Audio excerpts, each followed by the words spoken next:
ஆரணியில் நடைபெற்ற நகரமன்ற கூட்டத்தொடரில் அனைத்து வார்டு உறுப்பினர்களும் நகராட்சி நிர்வாகத்திற்கு எதிராக குரல் கொடுத்ததால் கூட்டத்தில் பரபரப்பு நிலவியது. திருவண்ணாமலை மாவட்டம் ஆரணி நகராட்சி அலுவலகத்தில் 4 மாதங்களுக்கு பிறகு நகரமன்ற கூட்டத்தொடர் தொடங்கியது. 4 மாதங்களுக்கு பிறகு தொடங்கப்பட்ட இந்த கூட்டத்தொடரில் ஆரம்பத்தில் இருந்தே அனைத்து வார்டு உறுப்பினர்களும் தங்கள் பகுதியில் நகராட்சி நிர்வாகம் செய்ய தவறிய குறைகளை எடுத்துரைத்தனர். அப்போது பெண் கவுன்சிலர் ஒருவர் தனது வார்டில் உள்ள குடிநீரில் கழிவுநீர் கலந்து வருவதை பாட்டிலில் கொண்டு வந்து நகரமன்ற தலைவரிடம் காண்பித்து இதற்கெல்லாம் யார் பொறுப்பு என்று கேள்விகளை எழுப்பியதால் பரபரப்பானது.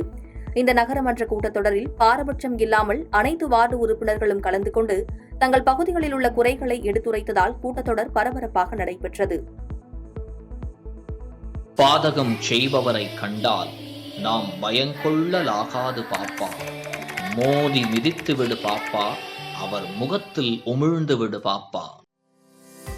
அண்மை செய்திகளை உடனுக்குடன் தெரிந்து கொள்ள இணைந்திருங்கள் இயம்நாடு தொலைக்காட்சியுடன்.